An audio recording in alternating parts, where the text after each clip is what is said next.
नमस्कार। छोटे भाई की छोटी बातों में फिर से आपका स्वागत है।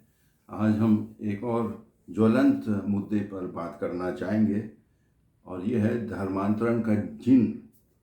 कुछ दिन पहले मेरठ में कुछ ईसाइयों पर आरोप लगाया गया कि वे गरीब लोगों को लुभा के फुसला के उनका धर्मांतरण करा रहे हैं। ये भी कहा गया कि लॉकडाउन के दरमियान वो लोग भूखे थे, भूखमरी से परेशान थे, तो ईसाइयों ने जाकर उनको खाना खिलाया और खाना खाने के बाद बोला अब तुम ईसाई बन जाओ। तो इस आरोप को लेकर कुछ धार्मिक संगठनों ने एफआईआर भी दर्ज की है और वहाँ के कुछ कार्यकर्ता जो सेवक थे उनको गिरफ्तार भी कराया गया। इस मुद्दे पर एक प्रमुख टीवी चैनल ने डिबेट रखा। वैसे भी मुझको डिबेट शब्द पर इतराज़ है। यदि हम हकीकत सत्य जानना चाहते तो शांतिपूर्वक माहौल में सत्संग होना चाहिए, ना कि डिबेट। क्योंकि डिबेट में कहा सुनी होती है, बोलते हैं सब, सुनते कोई नहीं। खैर जैसे भी, क्योंकि टीवी वाले को सनसनी चाहिए। यदि हम लोग शांतिपूर्वक बात करेंगे तो उनका चैनल ही कोई नहीं देखेगा। अब इस डिबेट में हैरान अंदाज से 8 आरोप ईसाइयों पे लगाए गए। देखिए, मैं आरोप प्रत्यारोप में आना नहीं चाहता हूँ, लेकिन ये विस्तृत रूप से आरोप लगाए हैं तो हम चुप भी नहीं रह सकते। उसका तर्क संगत हमें जवाब बहुत ही नम्रतापूर्वक हम जवाब देना चाहते हैं। तो पहले हम देखें ये 8 आरोप उन्होंने लगाया क्या। पहले कहते हैं कि जो लोग ईसाई स्कूलों में पढ़ने जाते हैं उनको ईसाई धर्म के बारे में पाठ सिखाया जाता है। दूसरा कहा गया कि ये सब एक विदेशी षड्यंत्र है। तीसरा कहा गया कि ईसाइयों गरीबों की मजबूरी का फायदा उठाते हैं। चौथा कि भूखे और शराबी लोग अपना विवेक खो बैठते हैं, इसीलिए वो लोग धर्मांतरण करते हैं। पांचवा कि ईसाई धर्म अंग्रेजों के बदौलत हिंदुस्तान में आया। छठा कि देश में ईसाइयों की संख्या दिन प्रतिदिन बड़ी तेजी से बढ़ती जा रही है और इसलिए सातवां कि इन पर अंकुश लगाना चाहिए, सख्त कानून बनना चाहिए। और सबसे हास्यास्पद टिप्पणी, एक दिल्ली के वकील ने डिबेट में कहा कि ये किसकी गलती मालूम? सीबीआई, आईबी, एमपी, एमएलए, इन लोगों की गलती है, क्योंकि वो सोते रह गए। उन्होंने देखा नहीं कि क्या हो रहा, वहाँ के गरीब लोगों की उन्हें मदद नहीं की। मुझको तो उस डिबेट में भी हंसी आई उनकी ये बात सुनकर।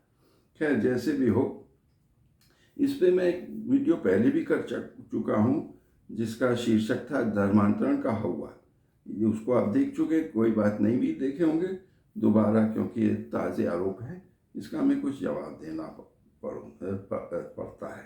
पहला कि वो कह रहे हैं स्कूल में पाठ पढ़ाने का, तो उसका जवाब यह है कि हम अपने स्कूलों में अपने धर्म का कोई पाठ नहीं पढ़ाते। हकीकत यह है कि खास करके उत्तरी भारत में जो हमारे स्कूल में जो बच्चे पढ़ते हैं, 98% जो विद्यार्थी हैं वो ईसाई नहीं हैं। क्यों आते हैं? यदि उनको ईसाई का धर्म का पाठ पढ़ाया जाता है। और बड़े बड़े भाजपा के कदावर नेता या अपने कानपुर में जो इस समय हमारे विधानसभा के अध्यक्ष हैं सतीश महाना, जो केंद्रीय मंत्री अनुप्रिया पटेल, हमारे स्कूलों में पढ़े हैं। किसी ने उनको ईसाई बनाया या उनके ऊपर कोई दबाव डाला या उनको ईसाई धर्म का पाठ पढ़ाया? नहीं। दूसरा, भाई हम विदेशी नहीं हैं और हम देशभक्ति में किसी से कम नहीं हैं। चाहे आप किसी भी सेना को देखो, परमवीर चक्र, महावीर चक्र, वीर चक्र, शौर्य चक्र, उन सब की तालिका में ईसाई लोग हैं। तो क्या हम विदेशी हैं? क्या हमारे खून में दूसरों के खून में कोई अंतर है? और तीसरा ये कहा गया कि हम मजबूरी का फायदा उठाते हैं। बिल्कुल नहीं। और यदि आज हम गरीबों के लिए घरियालू आंसू बहा रहे हैं, उससे अच्छा ये होगा कि हम अपने एसी के कमरे से निकल करके मलिन बस्ती में जाएं, गरीबों की हकीकत देखें और उनकी मदद करें। दूसरों पे आरोप ना लगाएं, स्वयं जाकर कुछ करें। आईबी, एमएलए, एमपी वो क्या कर रहा है, अरे छोड़ो तू क्या कर रहा है यार, ये तो सोचो पहले। और एक और ये बहुत घटिया सोच है कि भूखे और शराबी लोगों ने अपने विवेक खो दिया। ये तो हम गरीबों के गाल पे थप्पड़ मार रहे हैं।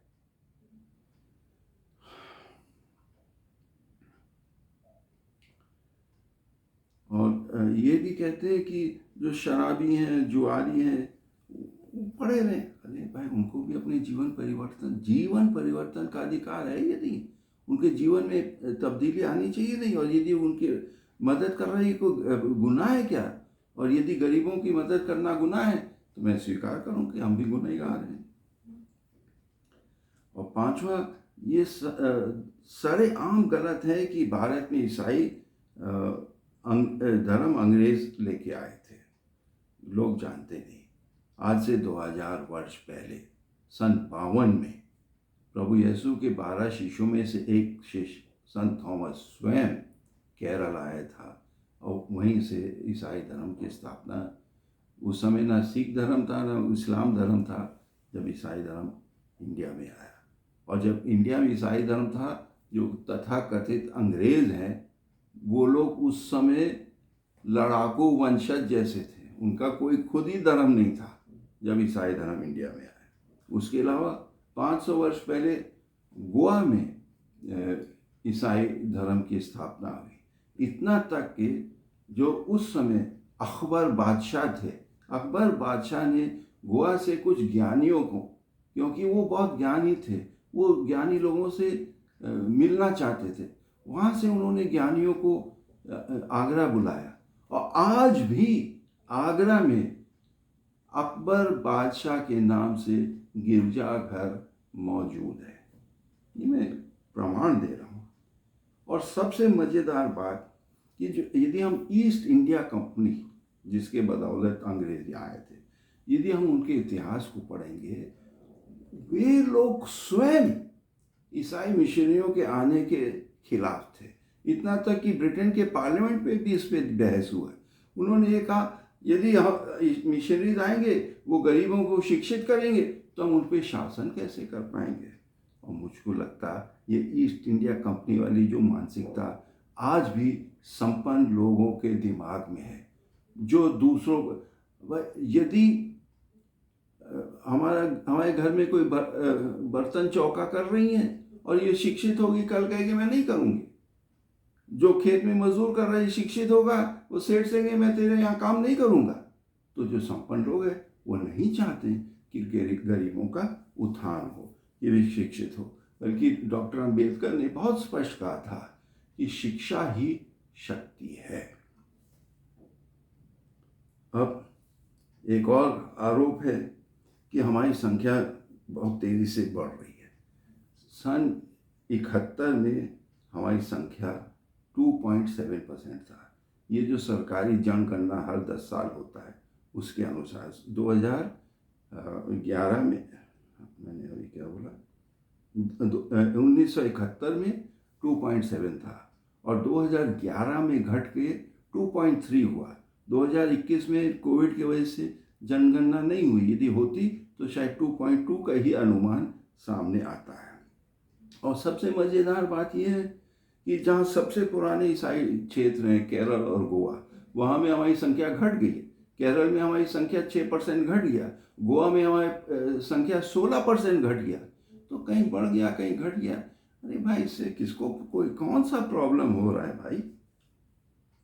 और ये जो जोर ज़बरदस्ती का आरोप है, मैं कैथलिक ईसाई हूँ जो सबसे पर्याप्त है दुनिया में, और उसके जो दस्तावेज़ हैं जो अधिकृत है, 7/12/1965 को वेटिकन में ये दस्तावेज पारित हुआ, जो लातिन भाषा है लेकिन कई भाषाओं में अनुवादित है।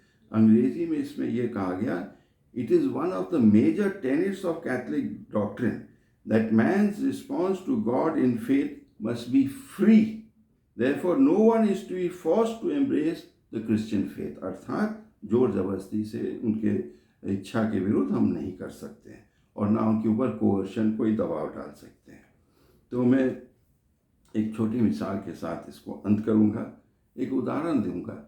एक प्रेमी है और एक लड़की है, उनकी प्रेमिका है।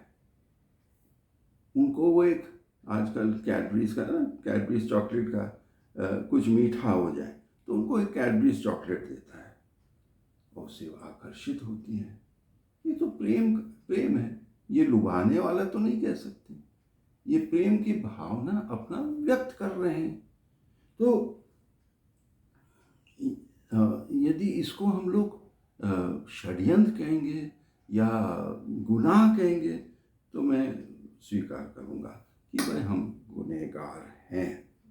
और अंत में मैं यही कहूँगा कि सच्ची भक्ति इसमें है कि हम सब लोगों की मिल कर के हम लोग सेवा करें और उन लोगों की सेवा करें जो ज़्यादा ज़रूरतमंद हैं और जो शोषित वर्ग है। मैं दोबारा कहूँगा कि उनका पूरा अधिकार है कि उनकी उन्नति हो, और जो संपन्न वर्ग है उनकी जिम्मेवारी होती है कि उनकी वो मदद करें। तो सुनने के लिए बहुत बहुत धन्यवाद। यदि आपको पसंद आए तो सब्सक्राइब करिए, शेयर करिए, कमेंट करिए। धन्यवाद। जय हिंद।